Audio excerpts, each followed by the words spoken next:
Thank you, New Hampshire.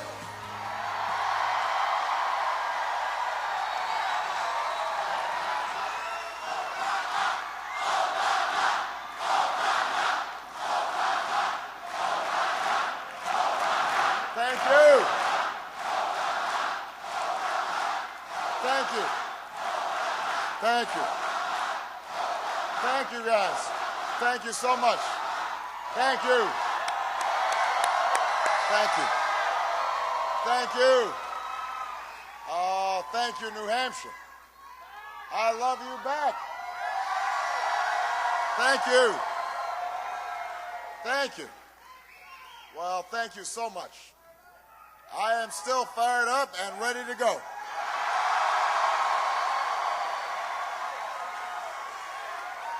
Thank you. Thank you. Well, first of all, I want to congratulate Senator Clinton on a hard-fought victory here in New Hampshire. She did an outstanding job. Give her a big round of applause.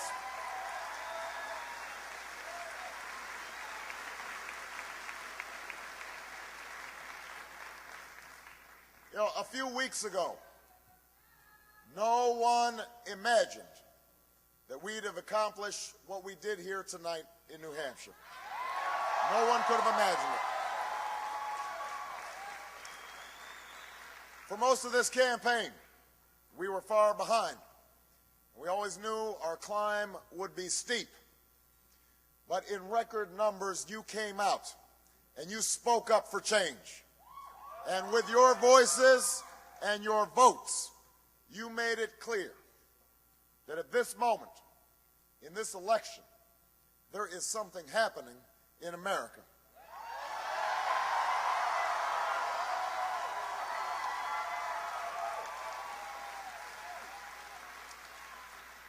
There is something happening when men and women in Des Moines and Davenport, in Lebanon and Concord, come out in the snows of January to wait in lines that stretch block after block because they believe in what this country can be.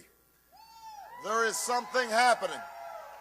There's something happening when Americans who are young in age and in spirit, who've never participated in politics before, turn out in numbers we have never seen because they know in their hearts that this time must be different.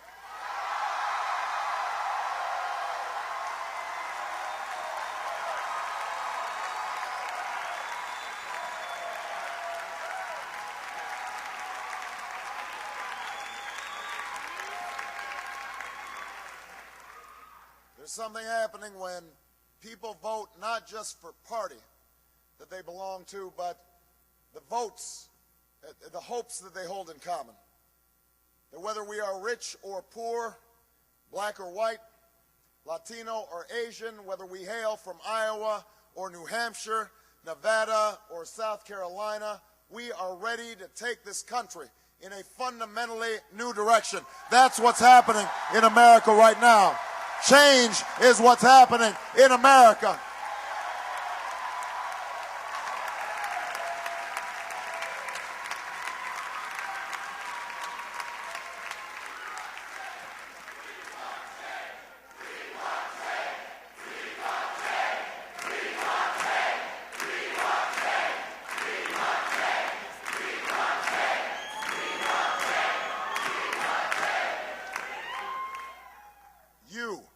All of you who are here tonight, all who put so much heart and soul and work into this campaign, you can be the new majority who can lead this nation out of a long political darkness.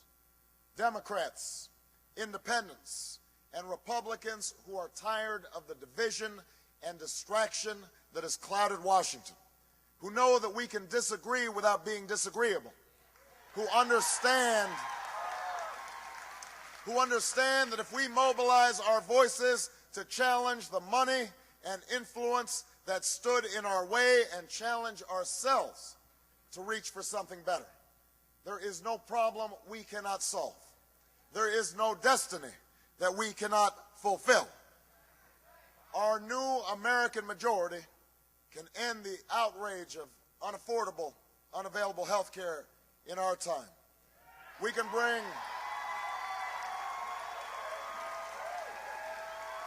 bring doctors and patients, workers and businesses, Democrats and Republicans together, and we can tell the drug and insurance industry that while they get a seat at the table, they don't get to buy every chair.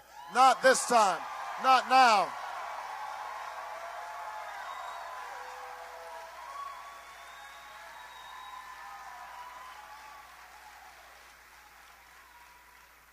Our new majority can end the tax breaks for corporations that ship our jobs overseas and put a middle-class tax cut in the pockets of working Americans who deserve it. We can stop sending our children to schools with corridors of shame and start putting them on a pathway to success.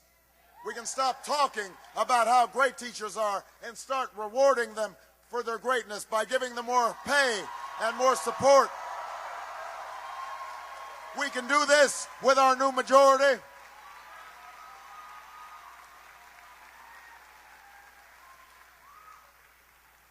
We can harness the ingenuity of farmers and scientists, citizens and entrepreneurs to free this nation from the tyranny of oil and save our planet from a point of no return. And when I am President of the United States, we will end this war in Iraq and bring our troops home.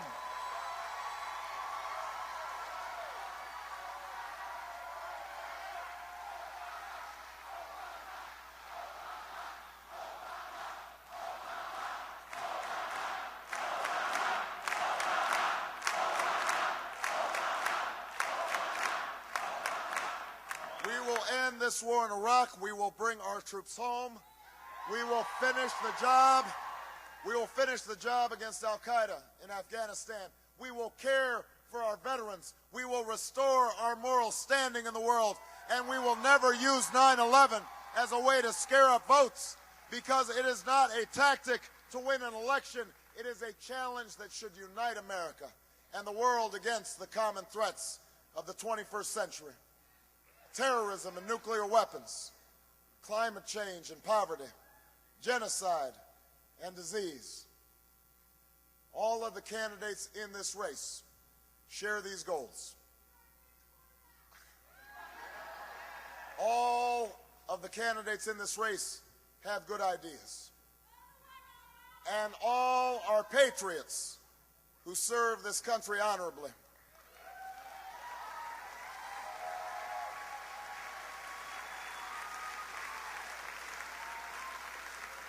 But the reason our campaign has always been different, the reason we began this improbable journey almost a year ago, is because it's not just about what I will do as president. It is also about what you, the people who love this country, the citizens of the United States of America, can do to change it. That's what this election is all about.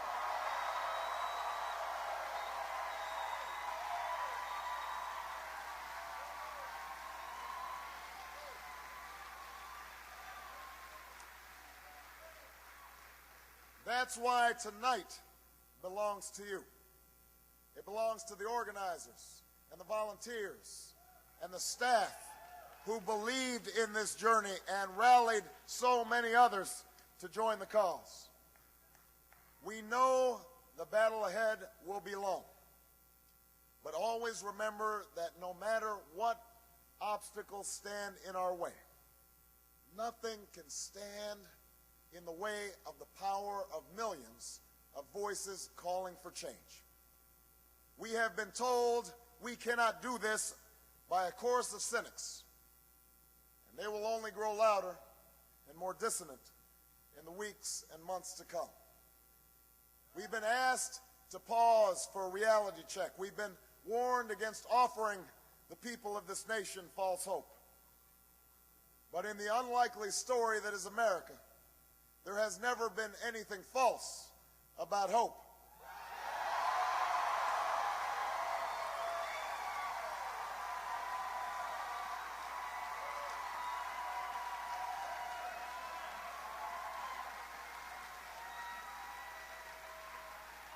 For when we have faced down impossible odds, when we've been told we're not ready, or that we shouldn't try, or that we can't, generations of Americans have responded with a simple creed that sums up the spirit of a people. Yes, we can. Yes, we can. Yes, we can. Yes, we can.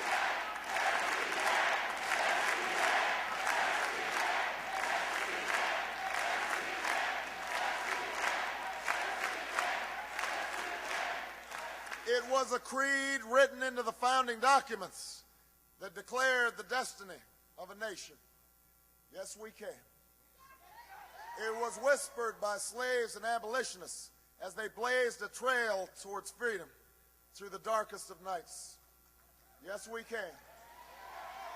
It was sung by immigrants as they struck out from distant shores and pioneers who pushed westward against an unforgiving wilderness. Yes, we can. It was the call of workers who organized, women who reached for the ballot, a president who chose the moon as our new frontier, and a king who took us to the mountaintop and pointed the way to the promised land. Yes, we can to justice and equality.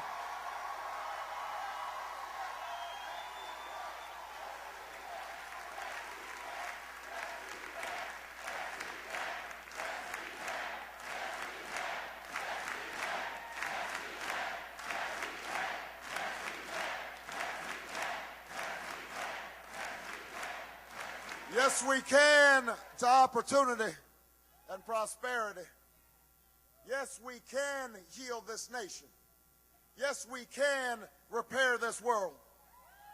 Yes, we can.